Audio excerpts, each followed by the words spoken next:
Assalamualaikum warahmatullahi wabarakatuh. Perkenalkan nama saya Ahmad Abdul Halik dengan NIM 2355032. Pada video kali ini saya akan menjelaskan tugas 9 dari mata kuliah Manajemen Proyek TI, yaitu Project Quality Management. Nah, langsung saja kita mulai.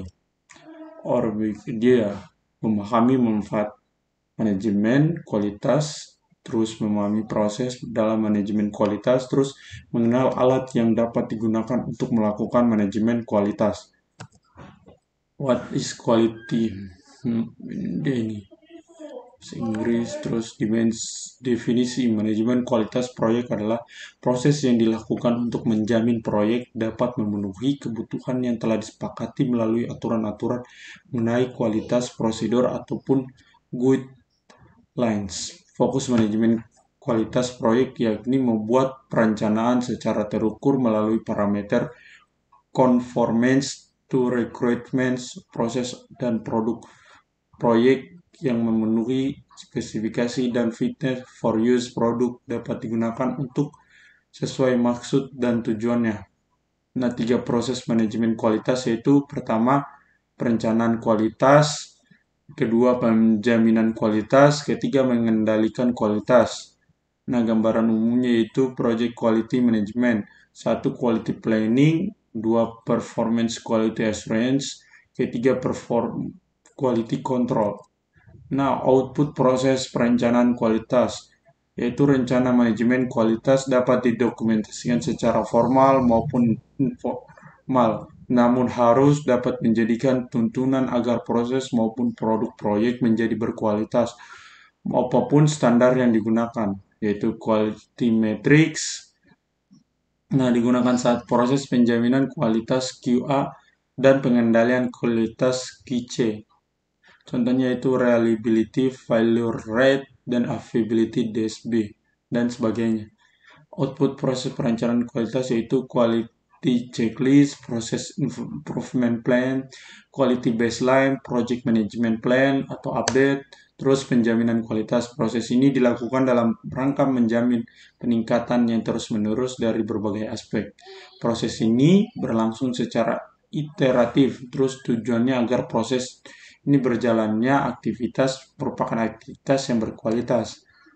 Nah, ini di alat penjaminan kualitas ada cost benefit analysis, design of experiment, quality audit, process analysis, dan sebagainya.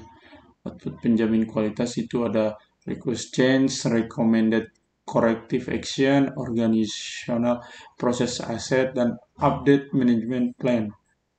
Terus digunakan pengendalian kualitas dilakukan untuk memonitor agar produk yang dihasilkan merupakan produk yang berkualitas. Dilakukan setelah ada produk yang dihasilkan oleh proyek, dapat berupa produk milestone ataupun produk akhir proyek.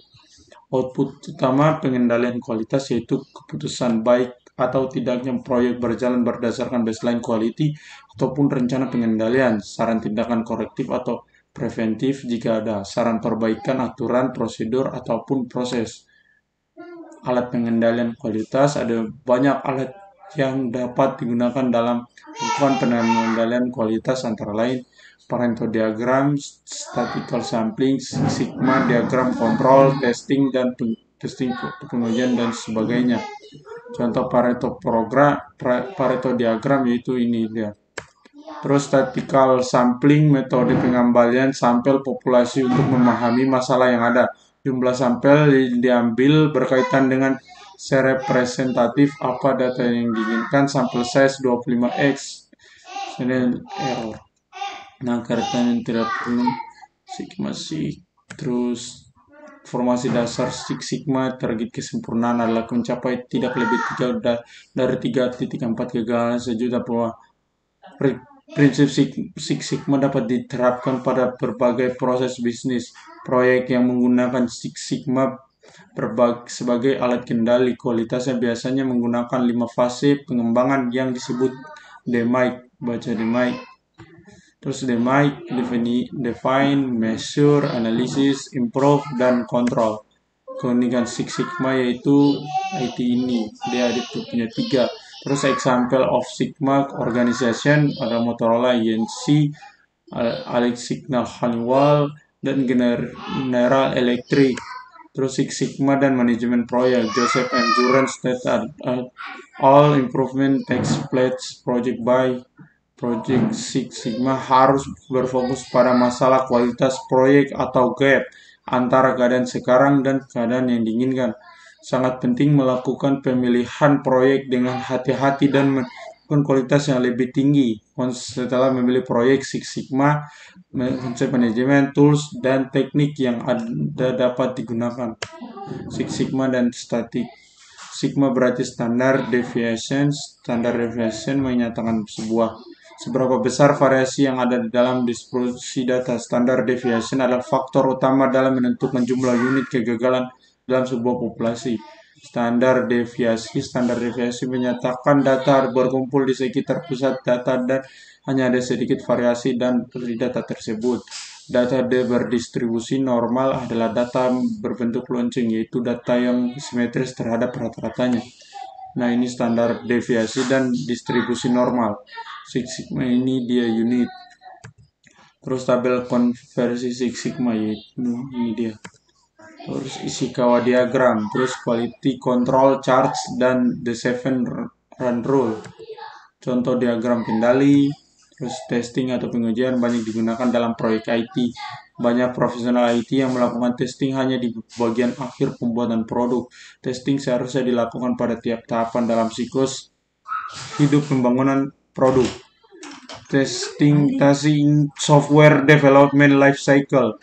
Terus ini ada Gantt chart for building testing untuk system development project plan. Terus selesai. Mungkin itu saja yang bisa saya jelaskan. Bila ada kesalahan kata atau ada kekurangan mohon dimaafkan. Bila taufiq walhidayah. Wassalamualaikum warahmatullahi wabarakatuh.